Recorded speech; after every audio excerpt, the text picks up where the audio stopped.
छे। वंदो सतगुरु चरण को, करुधनि प्रेम प्रणाम।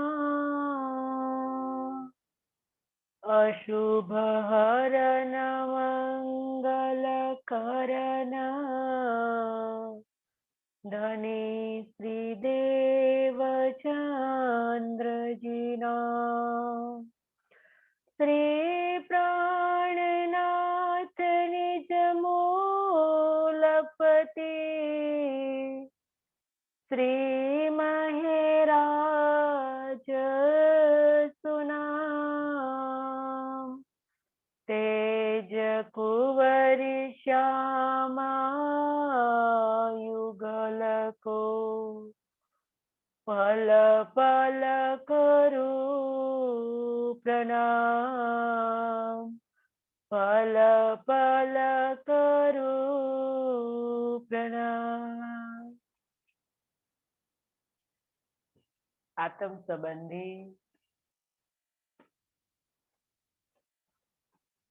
धाम धनी के लाडले एवं प्यारे सुंदर साथ जी, आपके श्री चरणों में मेरा कोटि कोटि प्रणाम जी।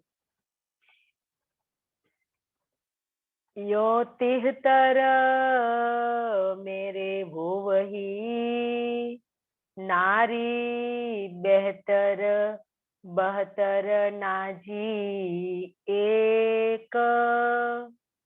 ताको हिदायत हक की, जो हुआ नेको में नेक। मूसे इसे रसूल के,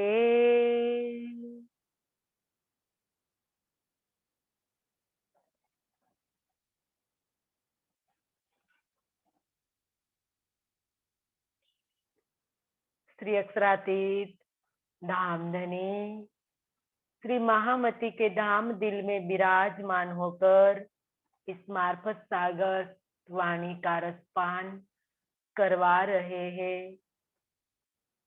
मार्फत सागर ग्रंथ का तीसरा प्रकरण बाब फरिश्तों का, मतलब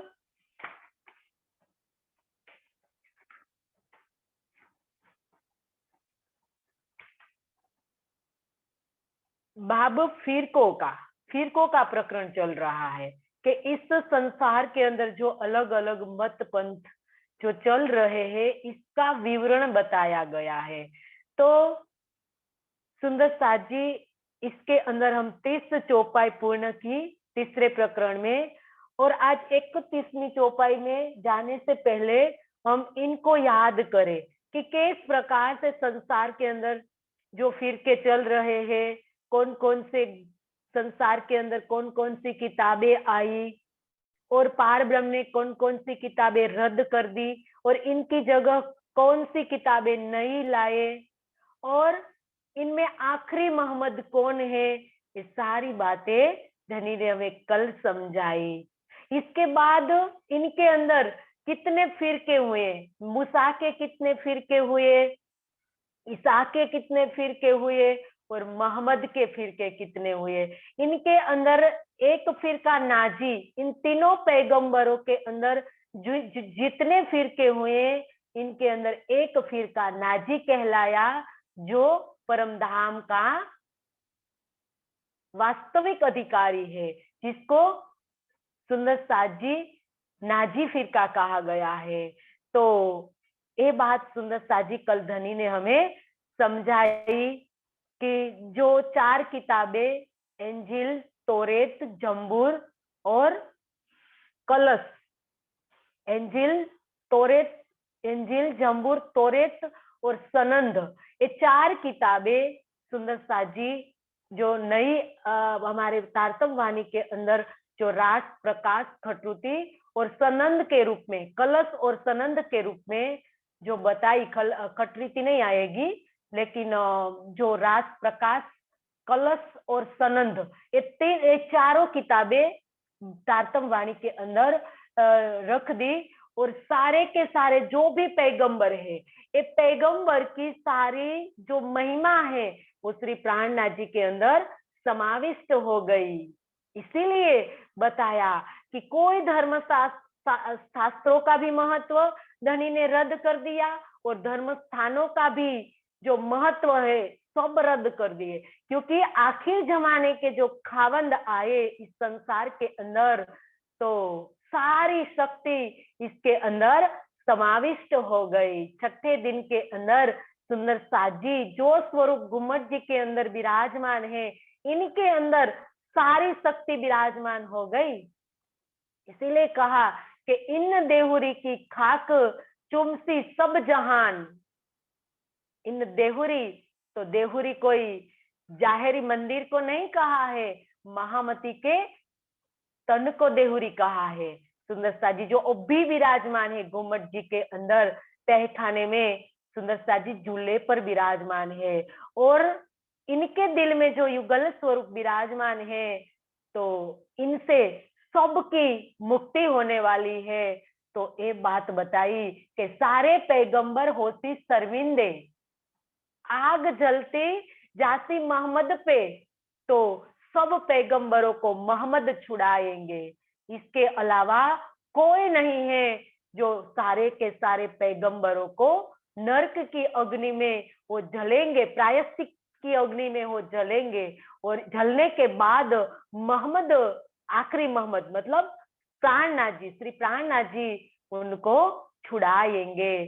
तो ये बात सुंदर साजी हमने कल जानी कि आखिरी ईसा, आखिरी मूसा, आखिरी दाऊद और आखिरी मोहम्मद जो श्री प्राणनाथ जी को कहा गया है, वो सारे के सारे पैगंबर की महिमा इनके अंदर समाविष्ट हो गई है और चार किताबें रद्द कर दी और सारा शास्त्र, धर्म शास्त्र के अंदर जो भी बात बताई थी अभी तक, जो भी धर्म शास्त्र आया तो उनकी महिमा रद्द कर दी।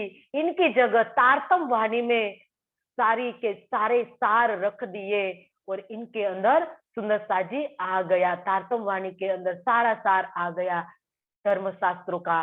तो ये बात बताई और पैगंबर की जो बात पैगंबर के बाद सुंदर साजी इनके फिरके की बात बताई कि ईसे के अंदर कितने फिरके हुए। तो ये बात बताई कि इनके अंदर 71 फिरके हुए, इस मूसा के 71 फिरके हुए, इनके अंदर 70 नारी और 1 नाजी। इसके बाद 72 ईसा के हुए, तो इनके अंदर भी एक सुंदर साजी 71 नारी फिरके हुए, 1 नाजी और मोहम्मद के 73 फिरके हुए, इनके अंदर 72 फिरके नाजी और 1 नारी फिरका, मतलब नारी फिरका नाजी, सॉरी नाजी फिरका। नाजी फिरका मतलब इसको पार ब्रह्म का जो निर्देशन प्राप्त हुआ है, तारतम ज्ञान प्राप्त हुआ है और तारतम ज्ञान आत्मसात करने के बाद जिनका दिल अर्श बनेगा और जो अर्श दिल को बनाएगा वो ही नाजी फिरके के अंदर आ पाएगा। जो जाहिरी सुंदर साजी कुरान लेकर जो कह रहे हैं कि हम नाजी फिरके वाले हैं, तो जाहिरी है। और तारतम लेने के बाद भी जो सिर्फ तारतम पढ़ते रहेंगे तो वो भी नाजी फिरका के अंदर प्रवेश नहीं कर पाएगा। कहा कि नाजी फिरके का दिल अरस होगा, इनके अंदर हक की सूरत विराजमान होगी, वो ही सारी सृष्टि के अंदर पार ब्रह्म की महिमा को फैलाएंगे और एक परमात्मा की पहचान कराएंगे, परमधाम के सुख देंगे और एक धर्म की स्थापना करेंगे जिसको कहा है नाजी फिरका। ये नाजी फिरका है। तो सुंदर साजी जो जाहिरी जो कह रहे हैं कि हम ब्रह्म सृष्टि हैं, तो ब्रह्म सृष्टि लेने वाले को सुंदर साजी सोचना पड़ेगा कि हमारा दिल क्या अर्थ बन गया है।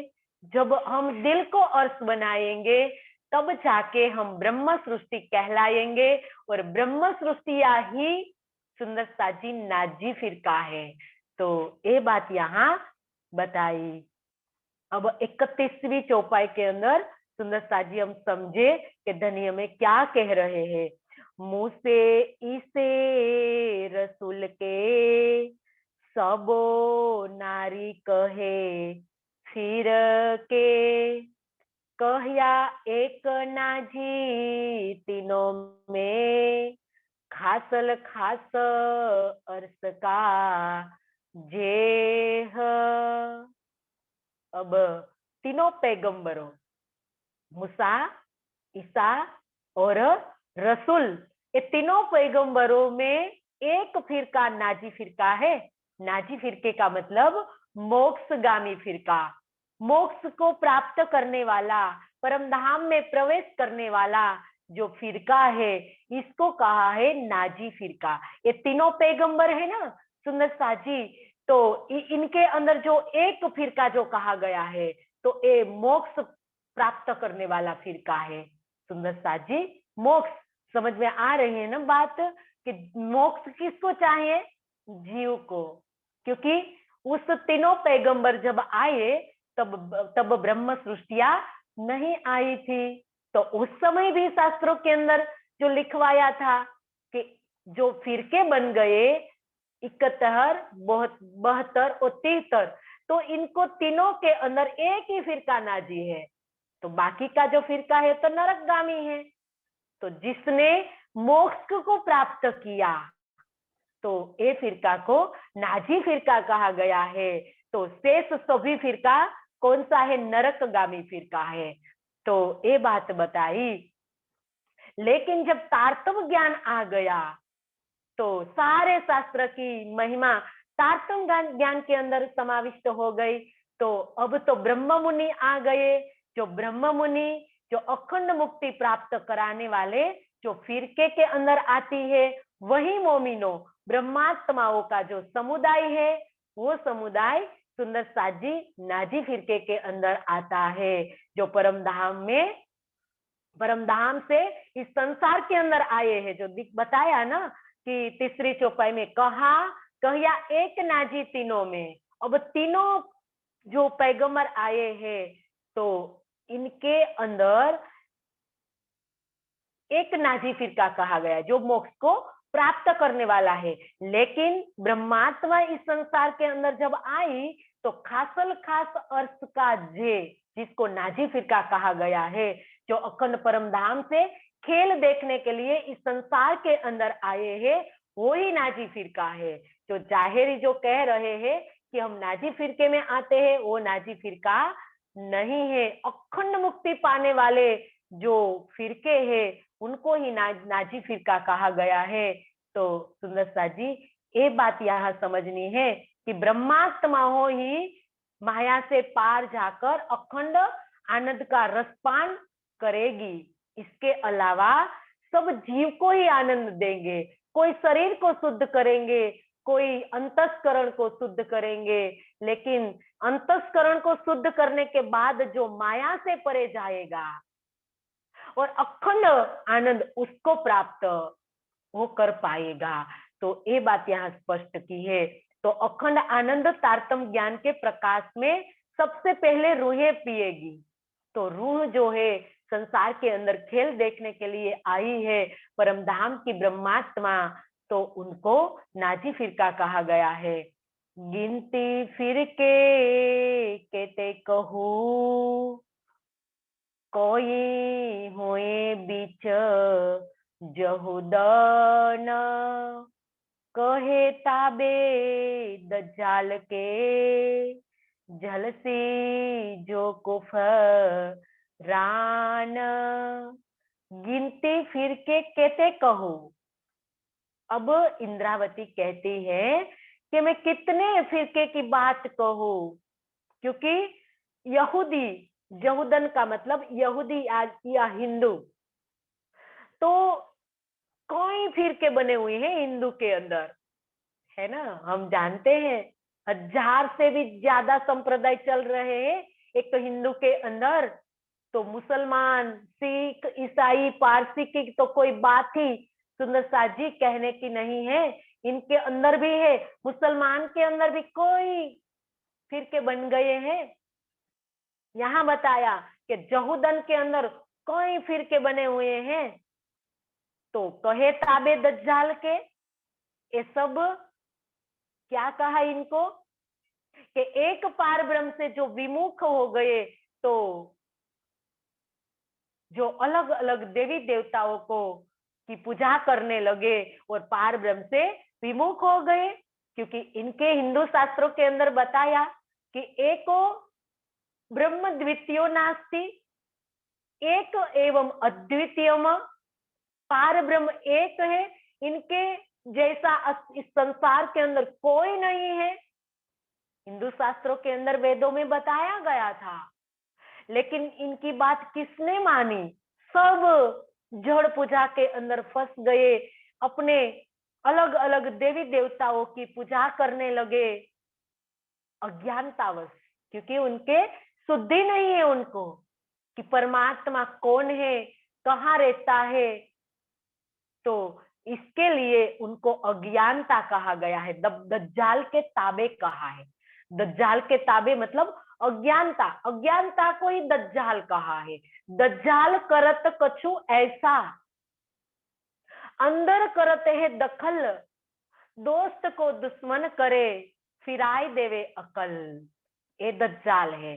दज्जाल कोई व्यक्ति नहीं है, व्यक्ति के अंदर दज्जाल मत खोजिए। जो सुंदर साथ कहते हैं कि हमारे घर कोई आते हैं तो उनको कहते हैं कि वो दज्जाल आ गया, वो दज्जाल नहीं है। दज्जाल हमारे अंदर बैठा हुआ है, जो मन के रूप में इंद्रियों को सारे दिन भटकाता रहता है संसार के अंदर, वो दज्जाल है। दज्जाल अज्ञानता को कहा है, जिसको कुरान के अंदर दज्जाल कहा है, हिंदू शास्त्रों के अंदर इसको कलयुग कहा गया है। कलयुग मतलब कोई व्यक्ति नहीं है सुंदर साथ जी के, इनकी आवर्दा जो बताई गई है 4,32,000, ये कोई व्यक्ति नहीं है। अज्ञानता की निंद्रा के अंदर जब हम हैं तो हम कलयुग में हैं। अब ज्ञान लेकर सुंदर साजी हमें थोड़ी शुद्धि आती है तो हम त्रेता युग में हैं। हमारे अंदर चारों युग है। तो दज्जाल सुंदर साजी कोई व्यक्ति को मत मानिए, दज्जाल हमारे अंदर है, इनकी पहचान करिए। जो हमें परमात्मा के चरणों में नहीं जाने देता है वो दज्जाल है। इसका मतलब ये नहीं है कि कोई हमें मना करता है कि आप ऐसा मत करो तो इनको हम दज्जाल का स्वरूप माने, ये बात नहीं है सुंदर साथ जी। कोई भी स्वरूप में हो आएगा, किसी के अंदर वो बैठ जाएगा, तो इनके अंदर अज्ञानता है, इसीलिए वो मना कर रहा है। उनको पता नहीं है कि परमात्मा कौन है, हम कौन है, हम आए से कहाँ, वो तो अज्ञान है, इसीलिए तो वो मना कर रहा है। जब उनको शुद्धि आ जाए तो कोई क्या किसी का बुरा सोच सकता है? वो क्यों अपना बुरा सोचे? कोई जीव अपना बुरा क्यों करे?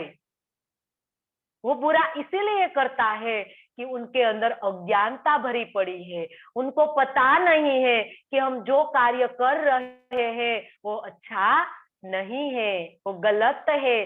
गलत और अच्छा का उनको पता ही नहीं है, वो तो अज्ञानता है। तो अज्ञानता को दज्जाल कहा है। तो वो हमारे अंदर बैठा है, इनकी हमें पहचान करनी है। जब हम चितवन करने के लिए बैठते हैं, जब हम वाणी मंथन के लिए बैठते हैं, तब आता है दज्जाल। सुंदर साथ जी इनकी पहचान करिए और सुंदर साथ जी बड़े ईमान के साथ, विश्वास के साथ चितवन में बैठ जाइए। उनको हटाकर, अज्ञानता का पर्दा को हटाकर ब्रह्मवाणी के प्रकाश, उनको बड़ी प्रकाश देकर, तो ये बताया कि कहे ताबे दज्जाल के, संसार के जो जीव है वो अज्ञानतावश पर ब्रह्म को पीठ दी है, जिनके शास्त्रों के अंदर बताया है कि एको अम द्वितीया नास्ति, एक एवं अद्वितीयम, परमात्मा एक है, फिर भी अज्ञानतावश परमात्मा को पीठ दे रखी है और देवी देवताओं को की पूजा कर रहे हैं।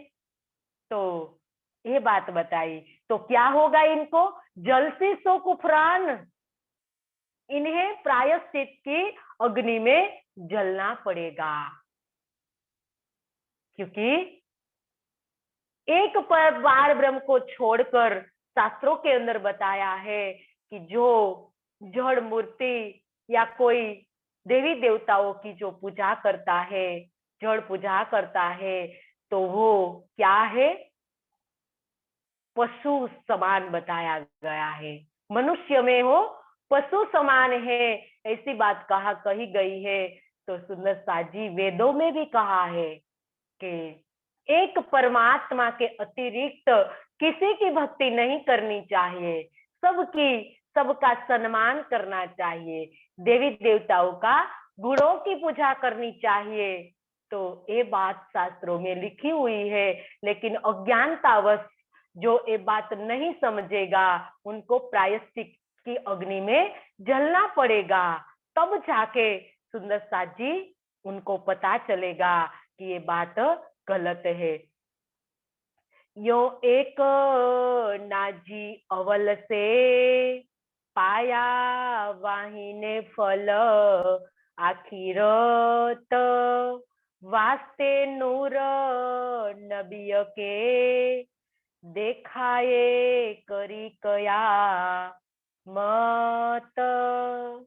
यो एक नाजी अवल से, तो इस प्रकार से पहले से ही, प्रारंभ से ही मोक्ष पाने वाला जो फिरका है, वो एक ही फिरका का वर्णन किया है शास्त्रों के अंदर, कि एक ही फिरका है वो जो मोक्ष को प्राप्त करेगा। और वाही पाया वाहिने फल आखिरत, वो आखिरत के समय के अंदर बताया गया था कि वो जो फिरका आएगा ना, वो आखिरत के समय में आएगा, आखिर के समय में आएगा, जब आखिर के पैगंबर आएगा, उनके साथ जो आएगा वो नाजी फिरका है। तो इनकी बात धर्मशास्त्रों में बताई गई थी, तो इनका फल बताया सुंदर साजी के जो कयामत के अंदर बताया है, कुरान के अंदर कयामत के समय में आने वाले फिरके को नाजी फिरका कहा गया है। इसका हिंदू शास्त्रों में कहा है कि आखिर के समय में आवसी रे आवसी, सब कोई कहिया आवसी, सदगुरु मुख बखान, धनी मेरा प्रभु विश्व का प्रगटिया प्रमाण। इस शास्त्रों के अंदर साक्षी दी गई थी कि चेतो सब सतवादियो, सदगुरु मुख बखान, के चेतो सब सत्यवादियों, ये सत्यवादी संसार के अंदर जो अपने को सत्यवादी कहलाते हैं, वो आप सावचेत हो जाए। संसार के अंदर पार ब्रह्म का प्रकटन होने वाला है, उनके जो साक्ष्या दी गई है, उनका समय दिया गया है, उस समय पर वो पार ब्रह्म बुद्ध निष्कलंक स्वरूप प्रकट हो गए हैं। तो इनकी पहचान कीजिए, और वो आखिर के समय में आने वाले हैं, उनका फल है जो अखंड मुक्ति को प्राप्त को, अखंड मुक्ति सबको दिलाएगा। तो ये बताया कि आखिर के समय के अंदर वो आने वाले हैं, अखंड मुक्ति दिलाने के लिए वो आने वाले हैं। भागवत के अंदर इसका प्रमाण दिया गया था कि अभाविनो भविष्यन्ति मुनियो ब्रह्म रूपेण उत्पन्ना एक कलियुगे प्रधान पुरुष आश्रय, कथानतान सेन सर्वान पूज्यंसी, मानवा जीव सृष्टि उदाहरणम। ये बात भागवत के अंदर बताई गई थी कि इस संसार के अंदर आएंगे और सबको मुक्ति दिलाएंगे। तो वो नाजी फिरका की वो साक्षी थी। वास्ते नूर नबी के तीसरे चरण में कहा कि नूर नबी मतलब मोहम्मद हक के नूर से भई दुनिया मोहम्मद के नूर, बितक के अंदर इस बात को अच्छी तरह से समझाई गई थी। नूर का मतलब अक्षर ब्रह्म। अक्षर ब्रह्म किसका नूर है? हमारे प्रियतम अक्षरातीत के नूर है, पार ब्रह्म के नूर है, जिसको सत अंग कहा गया है। तो ये सत अंग जो अक्षर की आत्म है, जो रसूल मोहम्मद जिसके अंदर अक्षर की आत्म है, इसीलिए कहा कि मोहम्मद हक से नूर, हक के नूर। तो ये बात सुंदर साजी बताई कि इस प्रकार से जब सत अंग से संसार की रचना हुई, तो जिसे देखने के लिए कौन आए? परम धाम की ब्रह्मात्मा इस संसार के अंदर आई। तो इस संसार अक्षर ब्रह्म के आदेश से पैदा हुआ है। तो जिसको देखने के लिए परम धाम की ब्रह्मात्मा वो आई और सबने, इस ब्रह्मात्मा ने सबको अखंड मुक्ति दी। तो ये बात कही कि दिखाई करी कयामत। और कयामत, कयामत करना मतलब अखंड मुक्ति दिलाना, जिसको कई मुसलमान कहते हैं कि कयामत आएगी तो संसार का प्रलय हो जाएगा, संसार नष्ट हो जाएगा। कई प्रकार की ऐसी बातें चल रही है।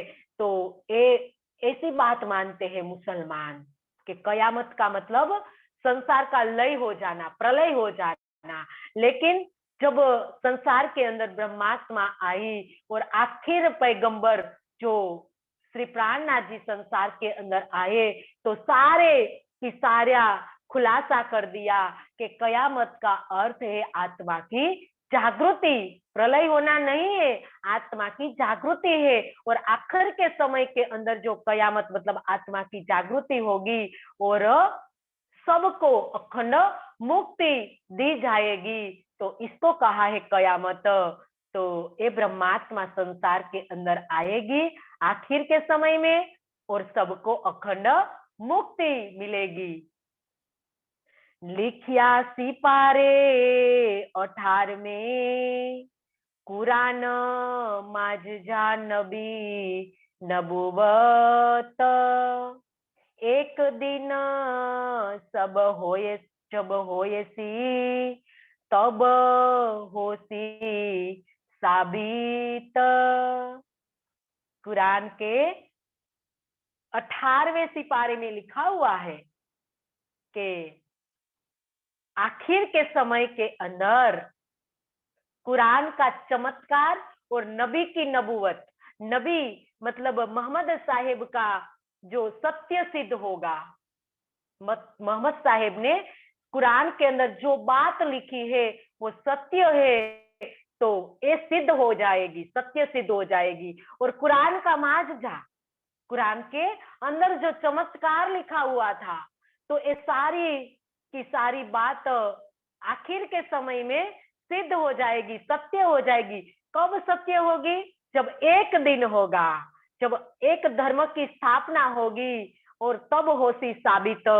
तो सुंदर साथ जी, तब सब समस्त संसार एक परमात्मा की उपासना करने वाला जब बन जाएगा, तब जाके कुरान की चमत्कार और मोहम्मद साहेब की सत्यता जाहिर हो जाएगी। सबको पता चल जाएगा कि कुरान में जो लिखा हुआ है वो सत्य है और मोहम्मद साहेब भी जो बात कही थी, एक खुदा पर सबको विश्वास दिलाया था, वो भी सत्य है। तो ये सब बातें सुंदर साथ जी तारतम ज्ञान के प्रकाश में सत्य सिद्ध हो जाएगी। तो आखिर के समय में, आखिर का समय मतलब ए समय जो अभी चल रहा है, वो समय के अंदर जिसको एक परमात्मा पर विश्वास आ जाएगा, उनको पता चलेगा कि मोहम्मद साहिब जो जिसने कहा था कुरान के अंदर ये सारी बातें सत्य थी। कहे रसूल कोल हक के सबे करो एक दीन। सो एकोल तोड़िया दुनी झीनो रहिया ना आकीन। अब रसूल साहेब जो है उसने एक परमात्मा पर सबको विश्वास दिलाया, सबको कहा कि पर ब्रह्म ने मुझे वचन दिया है कि मैं समस्त संसार को एक सत्य का अनुगामी बनाऊंगा, मतलब सबको एक परमात्मा पर विश्वास दिलाऊंगा। तो संसार के लोगों ने उनका वचन नहीं माना, उन पर विश्वास किसी ने नहीं किया। देखो ना, अरब में जब मोहम्मद साहब आए तो सब उनको गालियां दे रहे थे, सब उन पर पत्थर फेंक रहे थे कि वो तो जादूगर है। ऐसे ऐसे कई प्रकार की सुंदर साजी उनको कष्ट दिया संसार के लोगों ने, उन पर किसी ने विश्वास नहीं किया, क्योंकि मोहम्मद साहब कहते थे कि मैं खुदा से मिलकर आया हूँ और खुदा ने मुझे कहा है कि कल खुदा आएंगे, खुदा जब आएंगे तो मैं उनके साथ आऊंगा। तो आप सब इन बुत को पूजना छोड़ दीजिए। बुत मतलब मूर्ति। उस समय मोहम्मद साहब आए तो उस समय सब लोग यहूदियों वहां जो रहते हैं मुसलमान, तो सब परमात्मा को छोड़कर, एक खुदा को छोड़कर सब मूर्ति की पूजा बहुत करते थे। तो मोहम्मद साहब ने सबको समझाया कि इनके अंदर परमात्मा नहीं है, इन मूर्ति जड़ है और परमात्मा तो चेतन है, जो खुदा जिनकी अमृत सूरत है और इनकी गैसों में से इत्र की खुशबू आती है, तो वो कैसे निराकार हो सकते हैं। तो ऐसी बात कई प्रकार से उन लोगों को समझाई, लेकिन इन पर किसी ने विश्वास नहीं किया। इसीलिए कहा कि एक कौल तोड़िया दुनिया ने इनका कौल नहीं माना, इनके वचन पर विश्वास नहीं किया।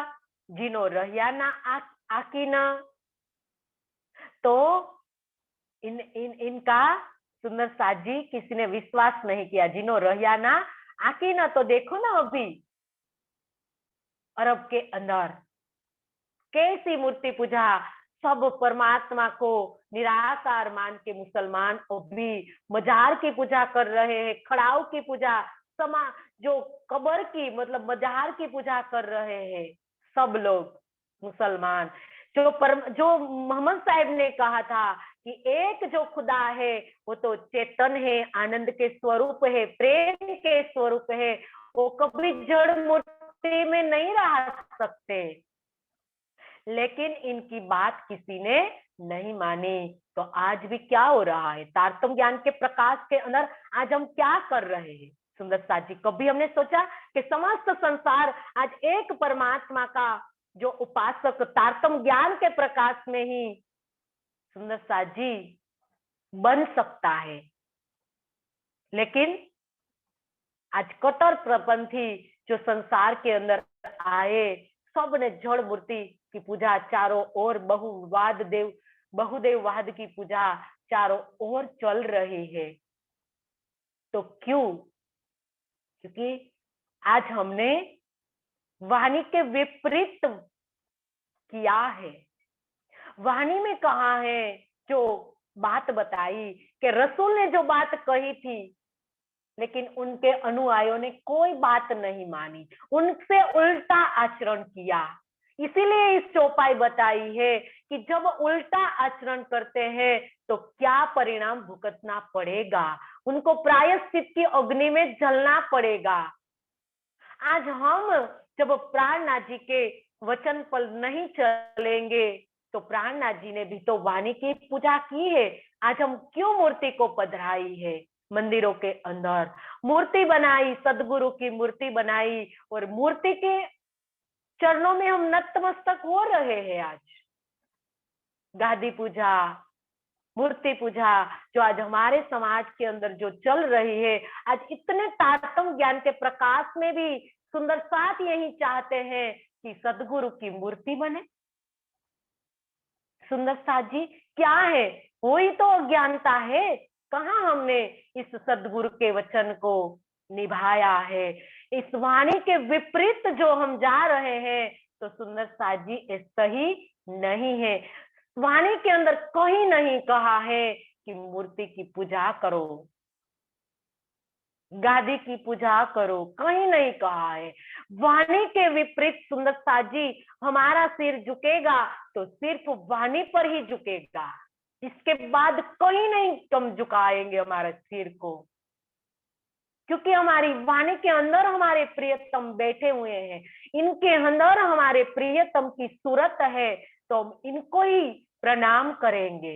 इसके अलावा हम क्यों गादी पर मत्था टेक रहे, हम क्यों खिजड़े के वृक्ष पर मत्था टेक रहे हैं।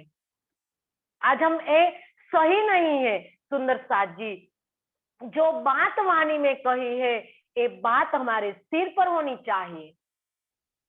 वाणी से विपरीत कोई भी बात सुंदर साज जी हम नहीं मानेंगे, चाहे हम कोई भी हमें कहे।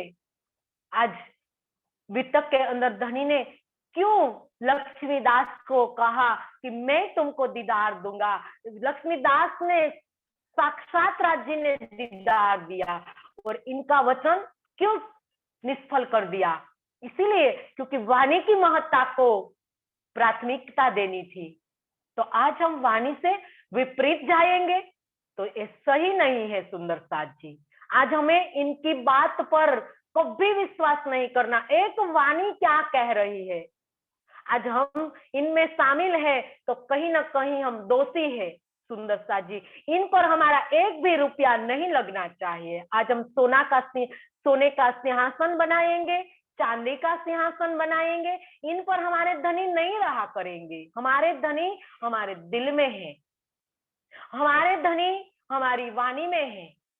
इन दो जगहों पर धनी ने कहा था, जब अंतर्ध्यान लीला हुई 5वें दिन में तंत को जब सुंदर साज जी छिपाया धनी ने, तब धनी ने क्या कहा था, हम क्यों भूल जा रहे हैं कि हमारे प्रियतम कहाँ विराजमान है।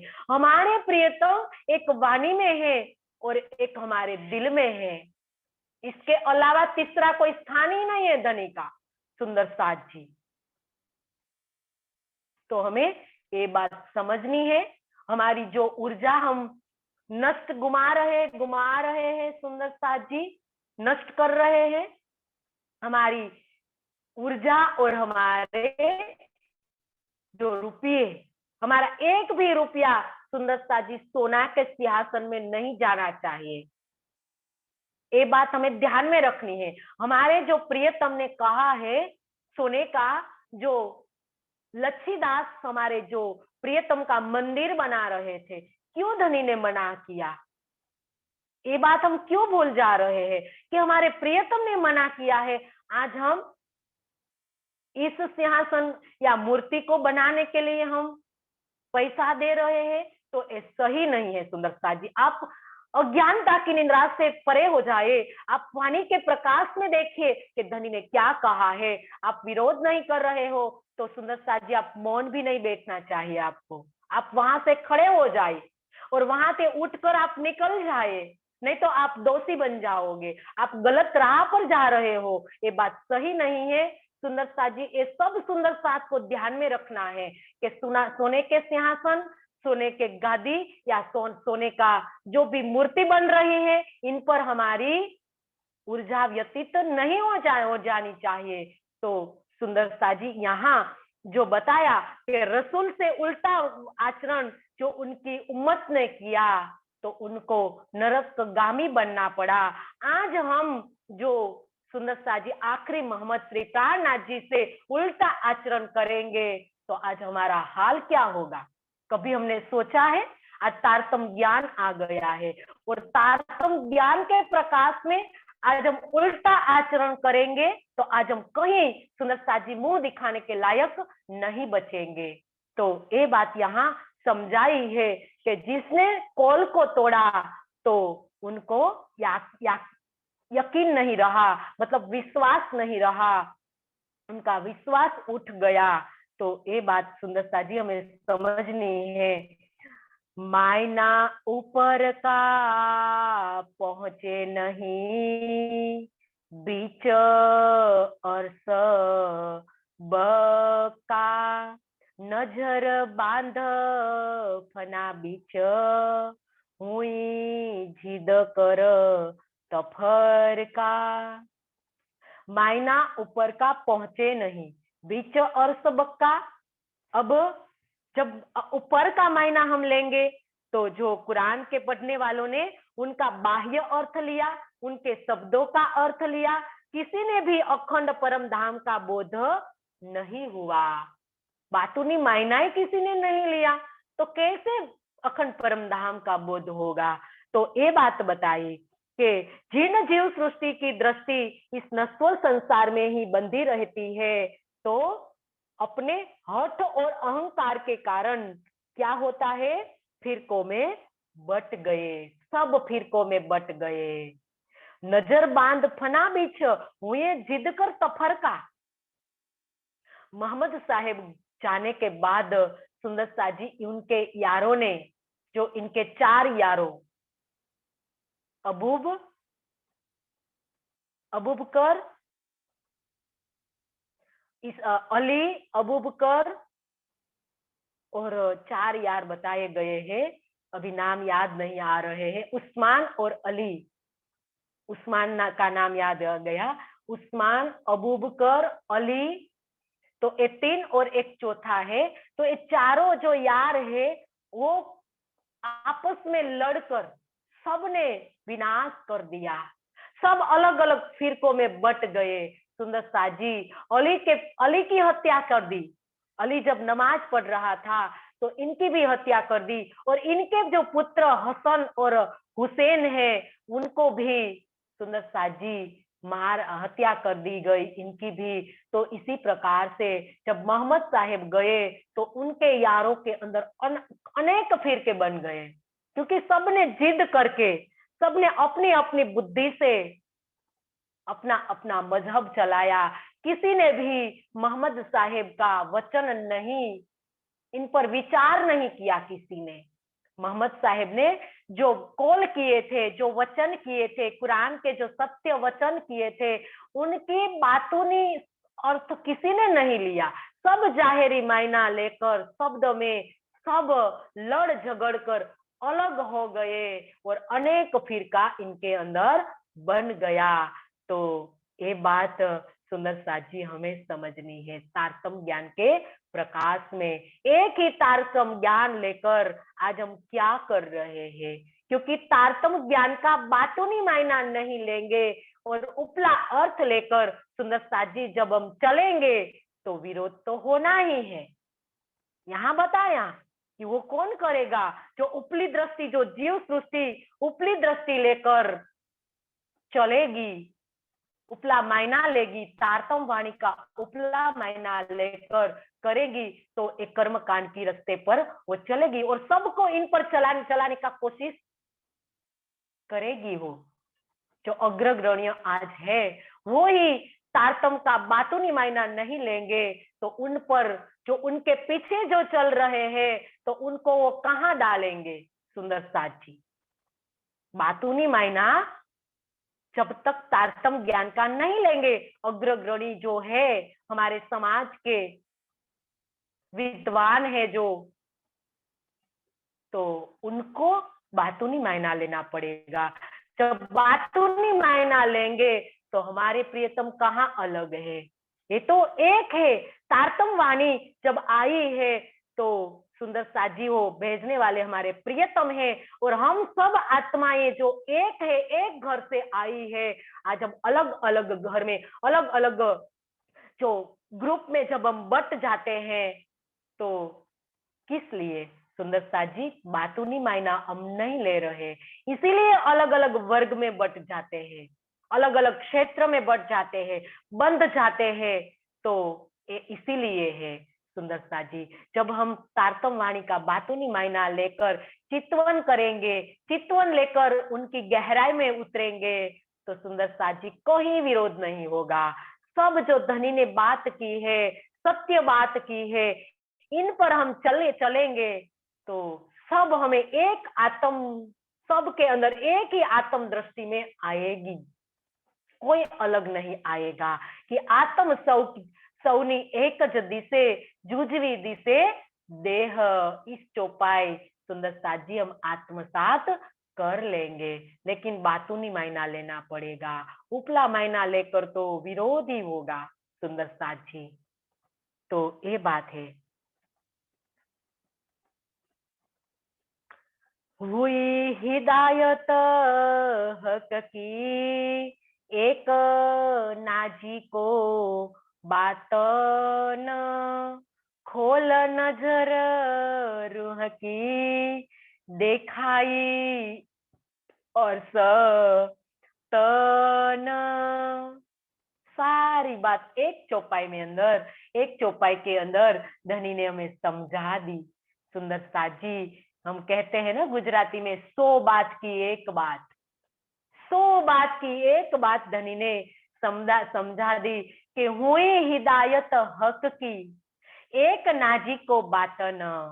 ब्रह्म सृष्टिया के इस समूह को सुंदर साथ जी, जो धर्म शास्त्रों का जो गुह्यार्थ मिला, मतलब धर्म शास्त्रों को खोला, गुह्य अर्थ जो बताया गया था अलंकारिक रूप के अंदर धर्म शास्त्रों के अंदर, जो जिसने खोला उनको ही ब्रह्मात्मा कहा गया है, क्योंकि ब्रह्मात्मा ही तो खोलेगी।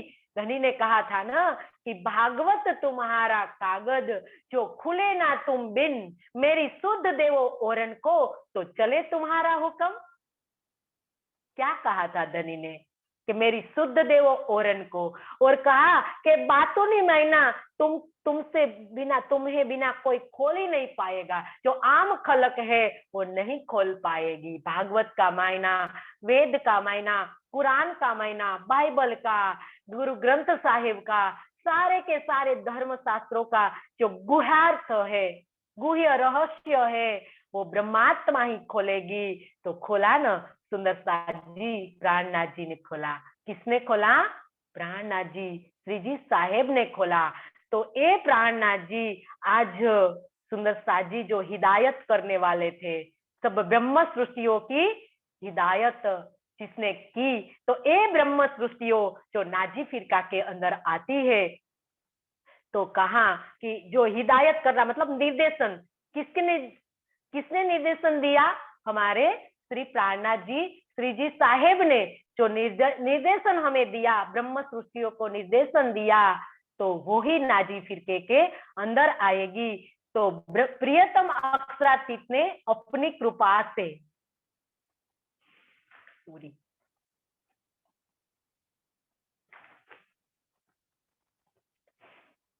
खोल नजर रूह की, तो एक नाजी को बात न, मतलब के जो नाजी फिरका है उनको बातूनी रहस्य, मतलब गुह्य रहस्य खोलने की कला इनके पास है, उनको पार ब्रह्म की हिदायत मिली है, तो वो पर नजर रूह की। लेकिन ये बातूनी मायना कैसे नजर आएगा सुंदर साथ जी? रूह की दृष्टि से। हमें रूह की दृष्टि खोलनी पड़ेगी। एक चक्षु से हमें कोई बात नजर में नहीं आएगी।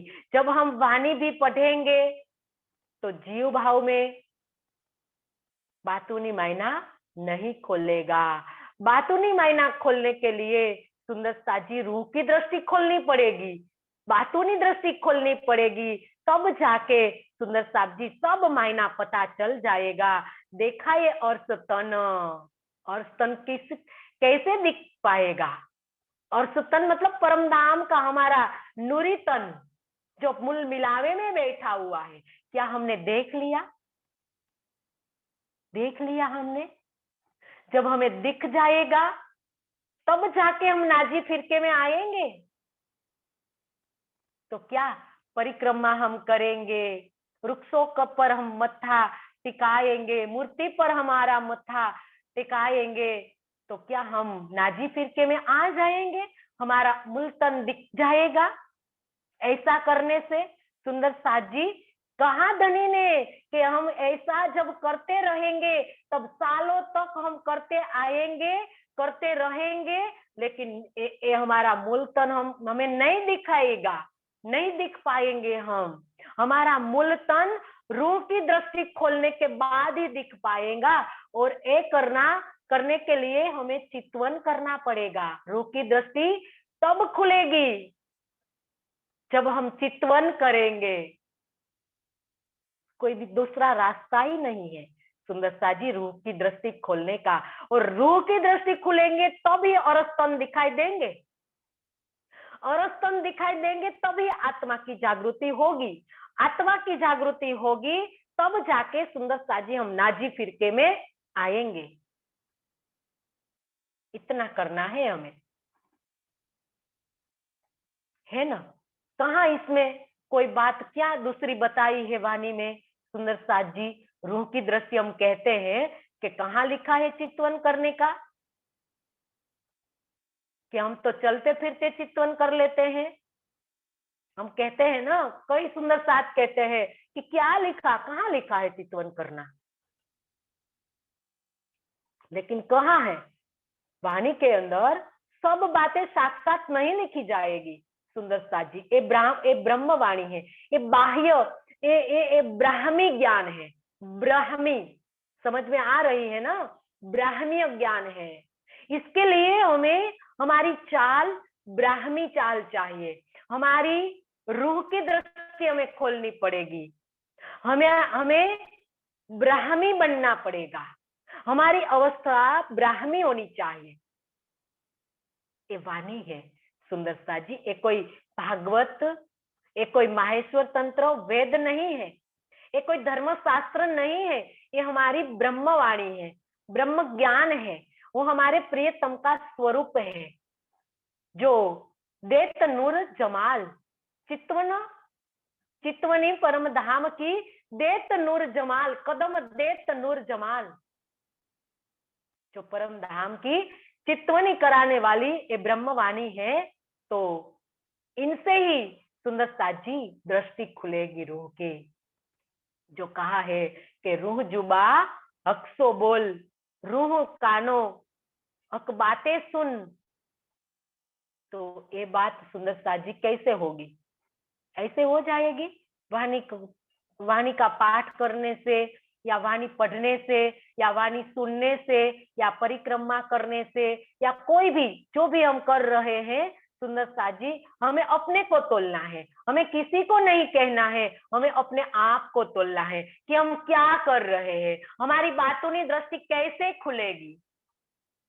हम जो भी कर रहे हैं तो किस लिए कर रहे हैं, क्यों कर रहे हैं हम, क्योंकि हमें परम धाम वापस जाना है, इसीलिए हम कर रहे हैं। तो परम धाम वापस जाने के लिए धनी ने कहा कि यही अपनी जागनी जो याद आवे निज सुख। तो आपको जागृत होना पड़ेगा, यहाँ बैठे बैठे आपको ये सुख लेना पड़ेगा, परम धाम के सुख को याद करना पड़ेगा, तब जाके तुम जागृत हो पाओगे। यही अपनी जागनी जो याद आवे निज सुख, इश्क यहीं सो आवही, यहीं सो होए सन्मुख। इन सुखों को याद करते करते तुम्हारे अंदर क्या आएगा, इश्क आएगा, और इश्क से ही तुम सन्मुख हो जाओगे परात्म तन के। और परात्म तन के सन्मुख होने के बिना जागनी नहीं हो पाएगी। जागनी का मतलब युगल स्वरूप को देखना, मूल मिलावे में बैठे हुए बीच में युगल स्वरूप को देखना, हमारे परात्म तन को देखना, यही जागनी है। और वो होगा बातुनी दृष्टि खोलने से, और बातुनी दृष्टि चितवन से खुलेगी। तो चितवन में तो बैठना ही पड़ेगा सुंदर साथ जी। तो ये बात यहाँ बताई है, कोल किए रूहो सो उतरते हक, सो सिर लिए अपने मझाजी खलक। कोल किए रूहो सो उतरते हक, जब हम इस खेल देखने के लिए आए तब हमारे प्रियतम ने हमें कॉल किए थे। कौन से कॉल किए थे सुंदर साथ जी? कुरान के अंदर ये लिखा हुआ है, कुरान की बात चल रही है। वैसे तो कुरान के अंदर लिखा हुआ है कि पार ब्रह्म खुदा जब सृष्टि पर उम्मत सखिया जब सृष्टि पर खेल देखने के लिए गई तो उनको एक कॉल किया था कि अलस्तो बेरब कुम, जिनको हिंदू शास्त्रों में कहा कि क्या मैं तुम्हारा प्रियतम नहीं हूं। इस बात को आप मत भूलना कि मैं तुम्हारा स्वामी हूं, ये बात तुम्हें याद रखनी है। तो ये बात कही कि कौल किए रूहों सो उतरते हक, राजी ने जब ब्रह्मा सृष्टिया इस खेल को देखने के लिए आई तो राजी ने उनको वचन दिया था कि मैं तुम्हारा प्रियतम नहीं हूं। सो सिर लिए अपने, तो ये बात किसने अपने सिर पर ले ली? मजाजी खलक ने, मतलब सपने के झूठ जीवों ने, संसार के अंदर जो जीव रह रहे हैं उसने अपने ऊपर ले ली और वही अपने को क्या समझने लगे? ब्रह्म सृष्टि समझने लगे कि हम ही ब्रह्म सृष्टि है। तो ये बात हमें परमात्मा ने कही है। तो सारी जो खलक है, आम खलक जिसको कहा गया है, वो अपने ऊपर लेकर वो कहती है कि हम ही ब्रह्मात्मा है, हम ही मोमिन है। जाहिरी मुसलमान कह रहे हैं ना अपने आप को, कितना भी सितम गुजारे, जुलम गुजारे, लेकिन वो कहते हैं कि हम ही खुदा की उम्मत है। तो ये बात यहाँ कही है कि वो जाहिरी जो खलक है वो सपने के उत्पन्न हुए, सपने के जो जीव है वो आम खलक है, वो परम धाम की ब्रह्म सृष्टिया नहीं है। वो तो सिर्फ अपने ऊपर लेकर कहती है कि हम तो मोमिन है, लेकिन वो मोमिन नहीं है।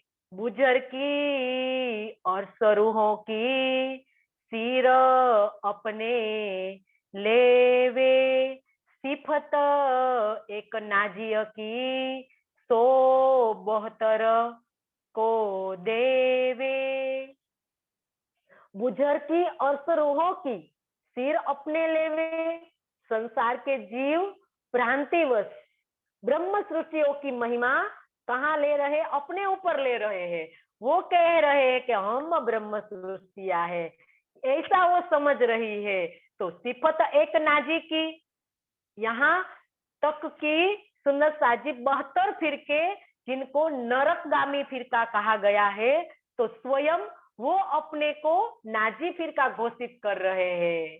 देखिए ना, आज सारे संसार के अंदर सब कहते हैं कि हम आपको परमात्मा की पहचान कराएंगे, परम धाम की पहचान कराएंगे, क्योंकि उनका जो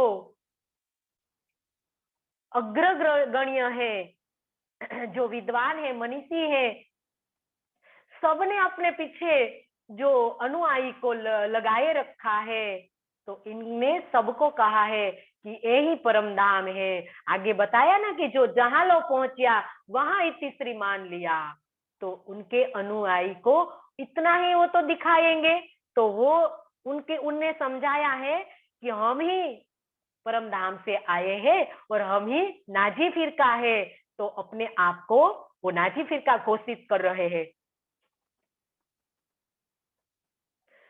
जबराइल जीत पहुंच अटकिया, आगू पहुंचिया ना है, सो ए जाने दुनिया हम पहुंचे 3 ठोर माँ है।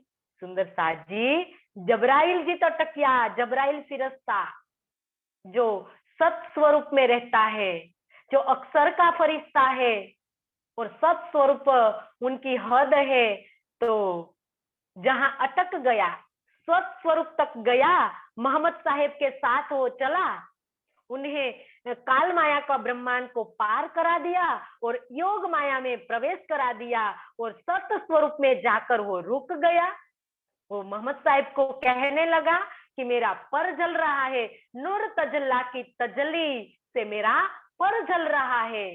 सोचिए सुंदर साथ जी, हम कहते हैं कि जबराइल फिरस्ता जमुना जी की पार पहुंच गया, कैसे पहुंच जाएगा?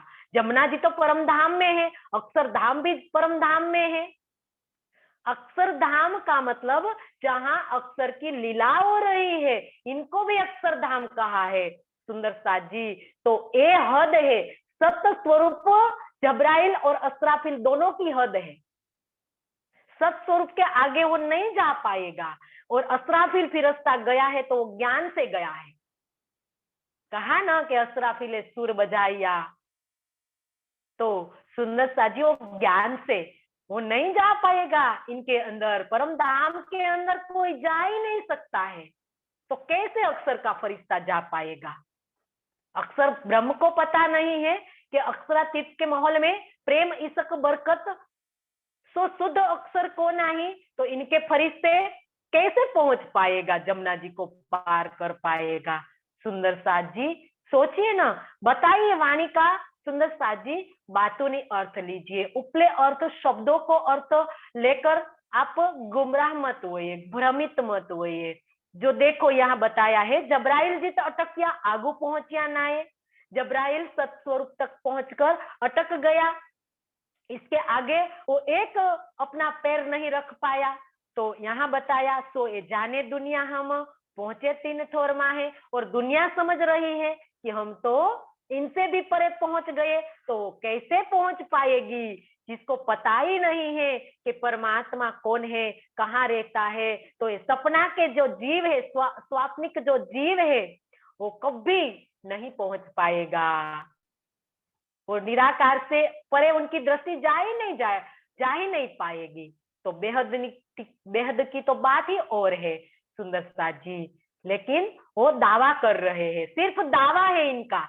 जो भी संसार के अंदर मत पंथ चल रहे हैं, परमात्मा की बात करते हैं, आत्मा की बात करते हैं कई संप्रदाय, लेकिन सुंदर साथ जी वो शरीर के अंदर घटा रहे हैं, संसार के अंदर घटा रहे, किसी को भी पता नहीं है कि संसार के परे जो बेहद भूमिका है, उनकी दृष्टि वहां भी नहीं पहुंच पाई है सुंदर साथ जी, सिर्फ वो दावा ही कर रहे हैं, क्योंकि उनके पास तारतम्य ज्ञान नहीं है। तारतम्य ज्ञान के अलावा सुंदर साथ जी किसी भी की दृष्टि बेहद से परे नहीं जा सकती। तो ये बात यहाँ बताया है। तो सुंदर साथ जी समय भी पूरा हो गया, चौपाई दोहरा ले।